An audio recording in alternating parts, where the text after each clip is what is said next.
विदेशी आक्रांताओं द्वारा कई सदियों तक भारत को खत्म करने की लगातार कोशिशें होती रही, लेकिन न सोमनाथ नष्ट हुआ और न ही भारत नष्ट हुआ।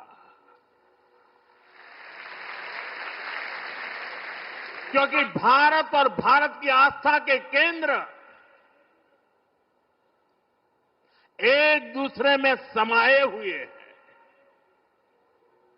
साथियों, आप उस इतिहास के बारे में कल्पना करिए।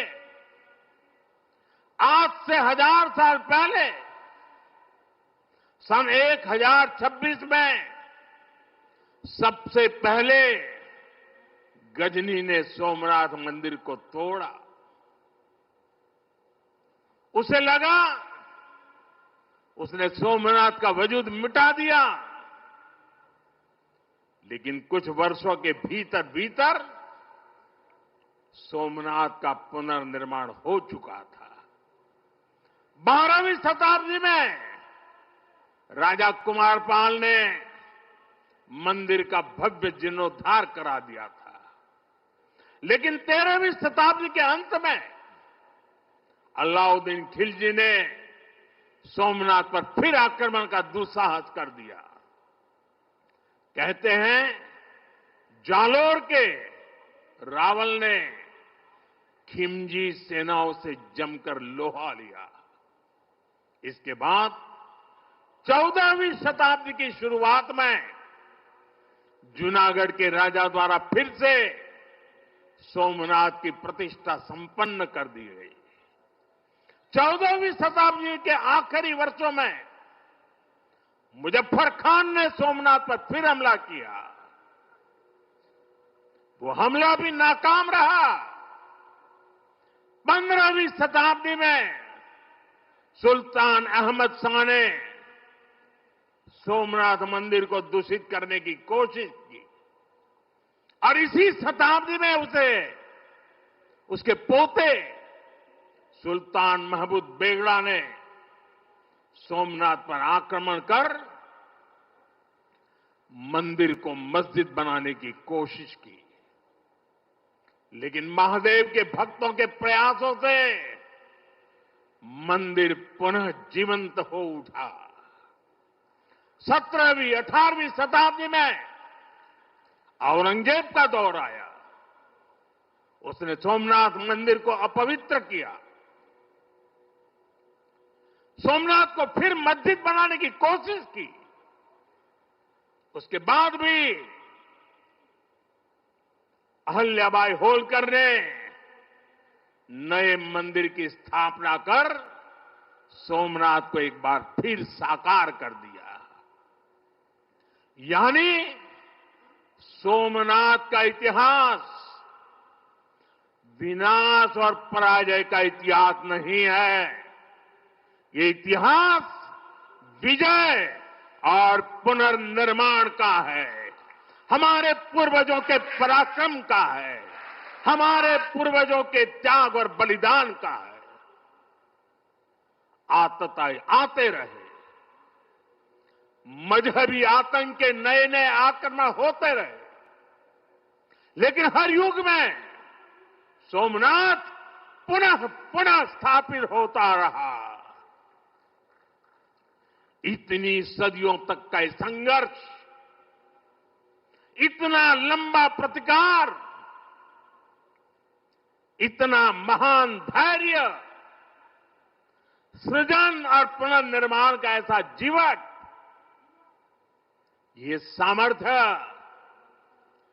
अपनी संस्कृति में ऐसा विश्वास और ऐसी आस्था दुनिया के इतिहास में ऐसा उदाहरण मिलना मुश्किल है।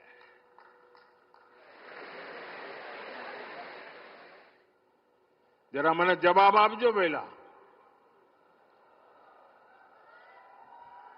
આપણે આપણા પૂર્વજોના પરાક્રમનું પુણ્ય સ્મરણ કરવું જોઈએ કે ના કરવું જોઈએ? આપણા પૂર્વજોએ કરેલા પરાક્રમમાંથી પ્રેરણા લેવી જોઈએ કે નહીં લેવી જોઈએ? એવો કોઈ દીકરો હોય, એવા કોઈ સંતાન હોય કે જે પોતાના પૂર્વજોને ભૂલવા માટેના નાટક કરે? भाइयों बहनों, जब गजनी से लेकर औरंगजेब तक तमाम आक्रांता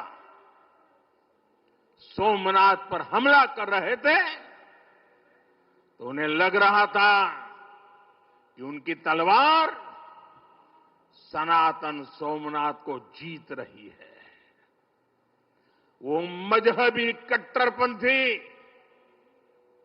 ये नहीं समझ पाए कि जिस सोमनाथ को वो नष्ट करना चाहते हैं उनके नाम में ही सोम अर्थात अमृत जुड़ा हुआ है। उसमें हलाहल को पीकर भी अमर रहने का विचार जुड़ा है।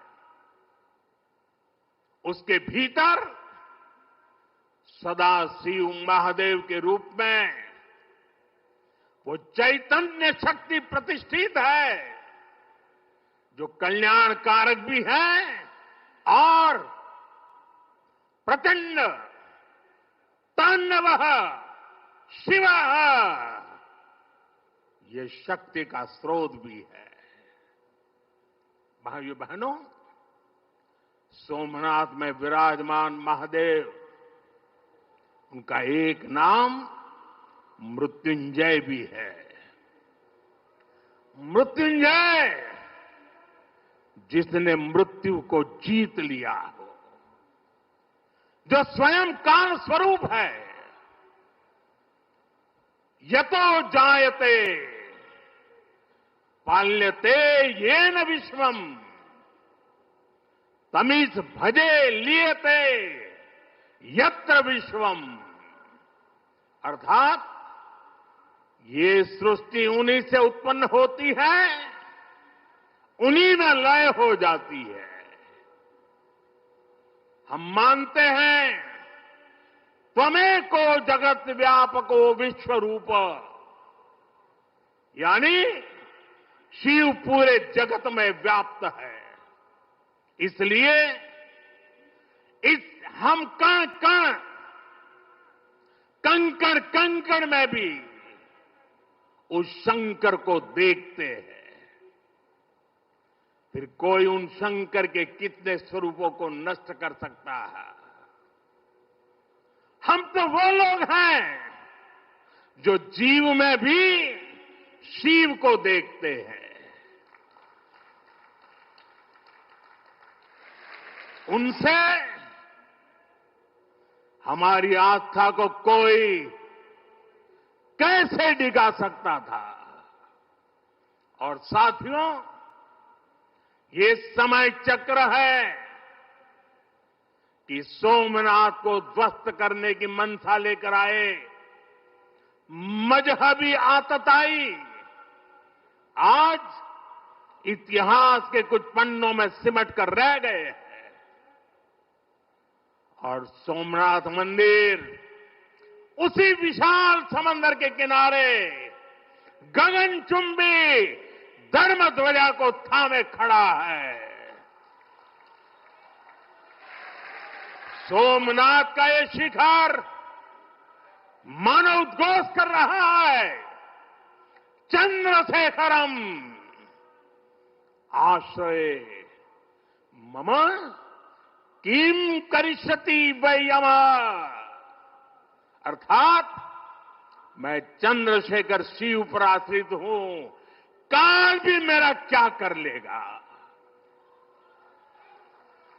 साथियों, सोमनाथ स्वाभिमान पर्व इतिहास के गौरव का पर्व तो है ही, ये कालातीत यात्रा को भविष्य के लिए जीवंत बनाने का माध्यम भी है। हमें इस अवसर को अपने अस्तित्व और पहचान को सशक्त करने के लिए उपयोग करना है। आप भी देखते हैं, अगर कहीं किसी देश के पास कुछ 100 साल पुरानी विरासत होती है, वो देश उसे अपनी पहचान बनाकर दुनिया के सामने प्रस्तुत करता है। वहीं भारत के पास सोमनाथ जैसे हजारों साल पुराने पुण्य स्थान है। ये स्थान हमारे सामर्थ्य, प्रतिरोध और परंपरा के पर्याय रहे हैं। लेकिन दुर्भाग्य से आजादी के बाद गुलामी की मानसिकता वाले लोगों ने उनसे पल्ला झाड़ने की कोशिश की। उस इतिहास को भुलाने के कुत्सित प्रयास हुए।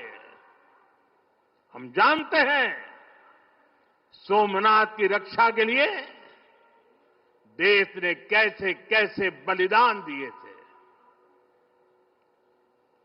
रावल कन्नड़े जैसे शासकों के प्रयास, वीर हमीरजी गोहिल का पराक्रम, बेगड़ा भील का शौर्य, ऐसे कितने ही नायकों का इतिहास सोमनाथ मंदिर से जुड़ा है। लेकिन दुर्भाग्य से इन्हें कभी उतना महत्व नहीं दिया गया। बल्कि आक्रमण के इतिहास को भी कुछ इतिहासकारों और राजनेताओं द्वारा व्हाइट वॉश करने की कोशिश की गई। मजहबी उन्माद की मानसिकता को केवल साधारण लूट बताकर ढंकने के लिए किताबें लिखी गई। सोमनाथ मंदिर एक बार नहीं, बार बार तोड़ा गया। अगर सोमनाथ पर आक्रमण केवल आर्थिक लूट के लिए हुए होते तो 1000 साल पूर्व पहली बड़ी लूट के बाद रुक गए होते। लेकिन ऐसा नहीं हुआ। सोमनाथ के पवित्र विग्रह को तोड़ा गया। बार बार मंदिर का स्वरूप बदलने की कोशिश हुई और हमें पढ़ाया गया कि सोमनाथ को लूट के लिए तोड़ा गया था। नफरत, अत्याचार और आतंक का असली क्रूर इतिहास हमसे छिपाया गया। साथियों, हमने धर्म के प्रति ईमानदार कोई भी व्यक्ति ऐसी कट्टरपंथी सोच का समर्थन नहीं करेगा। लेकिन तुष्टीकरण के ठेकेदारों ने हमेशा इस कट्टरपंथी सोच के आगे घुटने टेके। जब भारत गुलामी की बेड़ियों से मुक्त हुआ, जब सरदार वल्लभ भाई पटेल ने सोमनाथ के पुनर्निर्माण की शपथ ली, तो उन्हें भी रोकने की कोशिश की गई। 1951 में तत्कालीन राष्ट्रपति डॉक्टर राजेंद्र प्रसाद के यहां आने पर भी आपत्ति जताई गई। उस समय सौराष्ट्र के सर्वाधिक मशहूर हमारे जाम साहब महाराजा दिग्विजय सिंह जी आगे आए थे। भूमि अधिग्रहण से लेकर सुरक्षा व्यवस्था तक उन्होंने राष्ट्रीय गौरव को सबसे ऊपर रखा था। उस दौर में सोमनाथ मंदिर के लिए जाम साहब ने 1 लाख रुपए का दान दिया था और उन्होंने ट्रस्ट के प्रथम अध्यक्ष के रूप में बड़ी जिम्मेदारी निभाई। भाइयों बहनों, दुर्भाग्य से आज भी हमारे देश में वो ताकतें मौजूद है, पूरी तरह सक्रिय हैं, जिन्होंने सोमनाथ पुनर्निर्माण का विरोध किया। आज तलवारों की जगह दूसरे कुत्सित तरीकों से भारत के खिलाफ षड्यंत्र हो रहे हैं और इसलिए हमें ज्यादा सावधान रहना है। हमें खुद को शक्तिशाली बनाना है। हमें एक रहना है, एकजुट रहना है।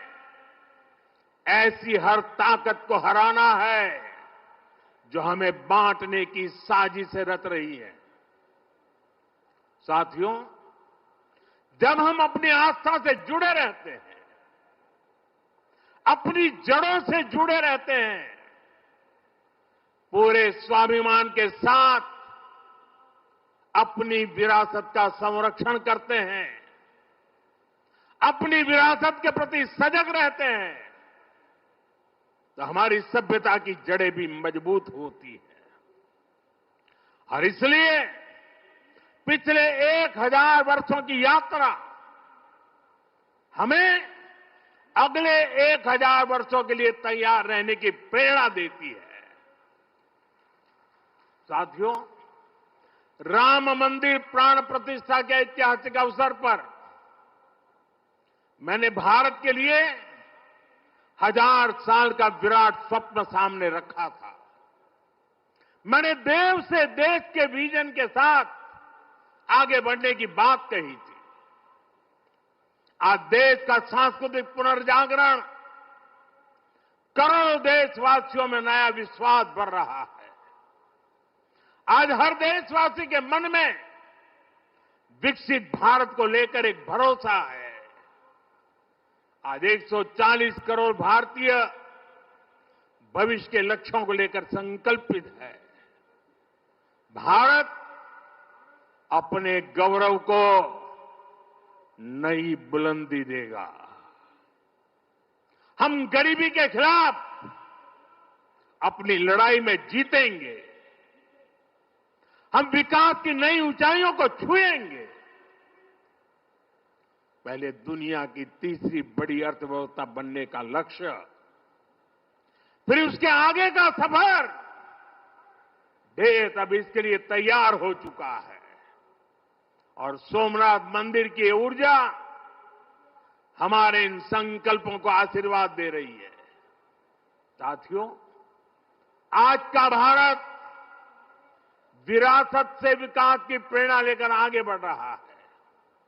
सोमनाथ में भी विकास भी विरासत भी, ये भावना निरंतर साकार हो रही है। आज एक और सोमनाथ मंदिर का सांस्कृतिक विस्तार, सोमनाथ संस्कृत यूनिवर्सिटी की स्थापना, माधवपुर मेले की लोकप्रियता और उसके रंग, इनसे हमारी विरासत मजबूत हो रही है। गिर लायन के संरक्षण से इस क्षेत्र का प्राकृतिक आकर्षण बढ़ रहा है, तो वहीं प्रभास पाटन क्षेत्र के विकास के नए आयाम भी गढ़े जा रहे हैं।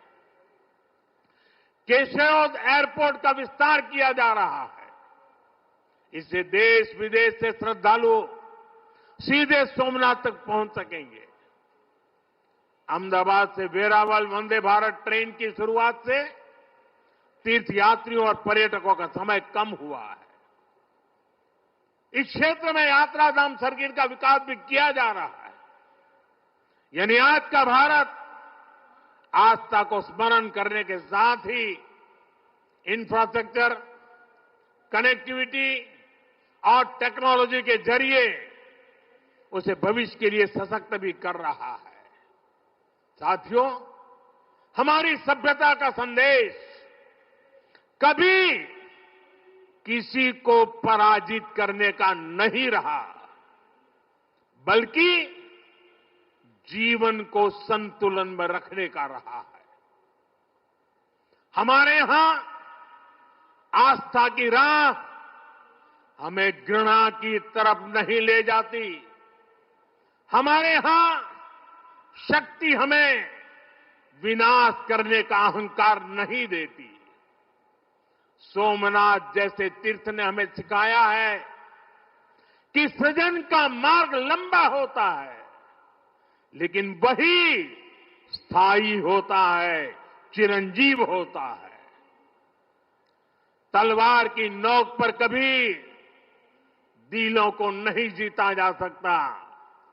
जो सभ्यताएं दूसरों को मिटाकर आगे बढ़ना चाहती हैं, वे स्वयं समय में खो जाती है।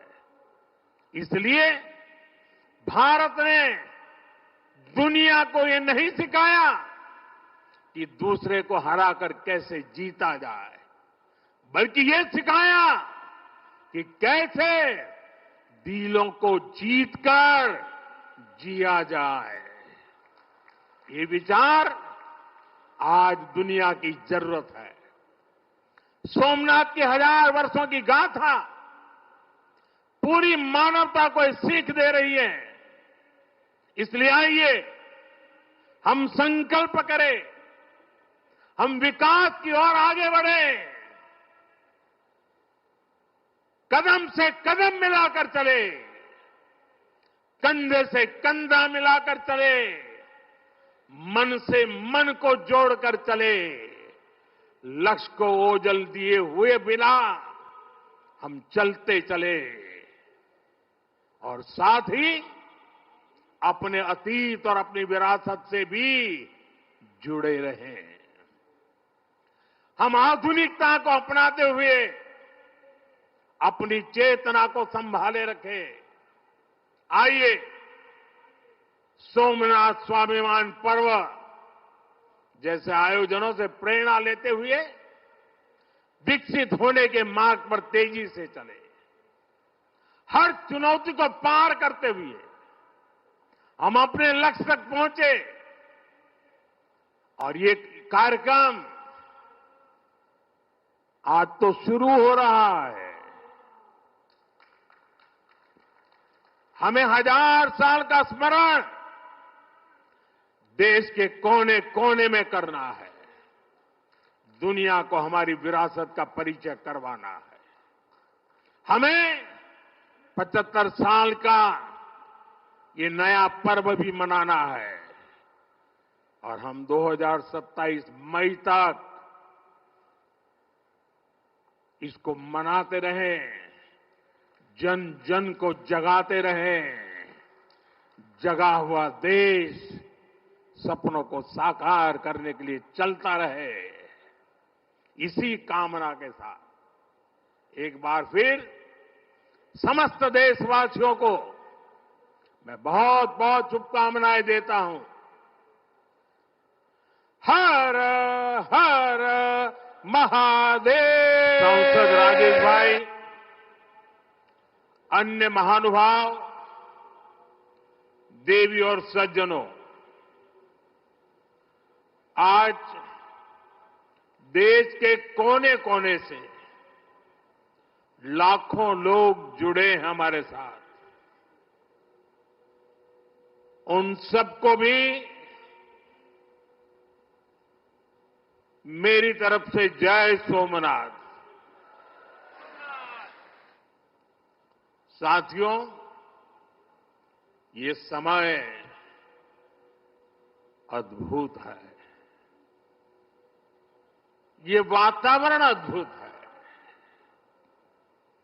ये उत्सव अद्भुत है।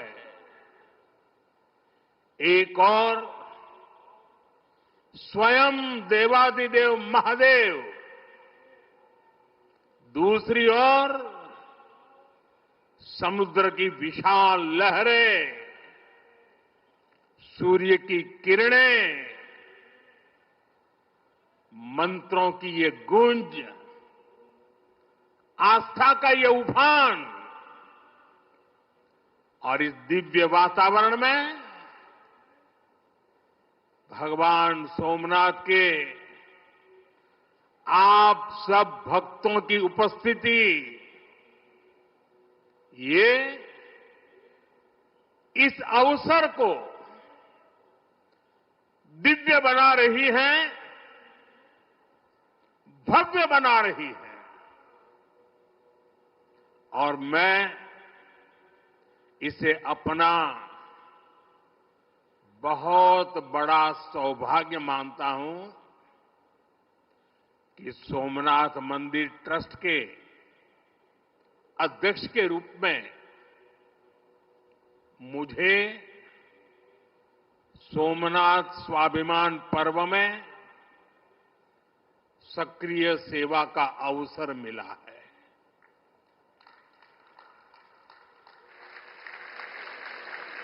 ये पीछे से कुछ और आवाज चल रही है भाई, इसे बंद किया जाए।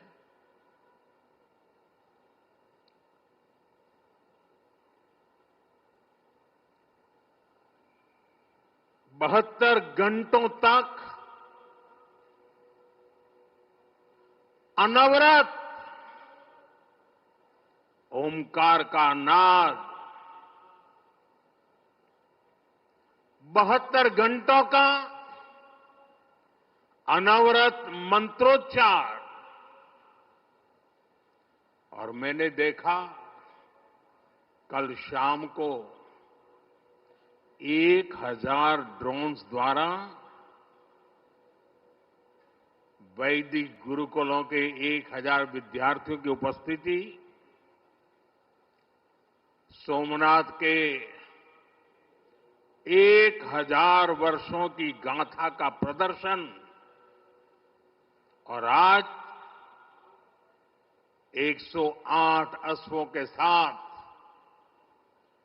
मंदिर तक शौर्य यात्रा, मंत्रों और भजनों की अद्भुत प्रस्तुति, सब कुछ मंत्र मुग्ध कर देने वाला है। इस अनुभूति को शब्द अभिव्यक्त नहीं कर सकते, इसे केवल समय ही संकलित कर सकता है। इस आयोजन में गर्व है, गरिमा है, गौरव है, और इसमें गरिमा का ज्ञान भी है। इसमें है वैभव की विरासत, इसमें है आध्यात्म की अनुभूति, अनुभव है, आनंद है, आत्मीयता है, और सबसे बढ़कर देवाधिदेव महादेव का आशीर्वाद है। आइए मेरे साथ बोलिए, नमः पार्वती पतये हर हर महादेव।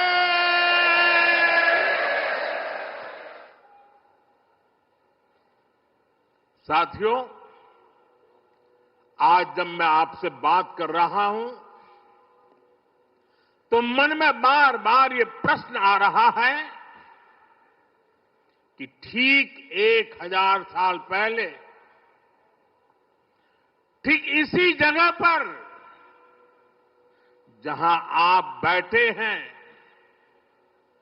क्या माहौल रहा होगा।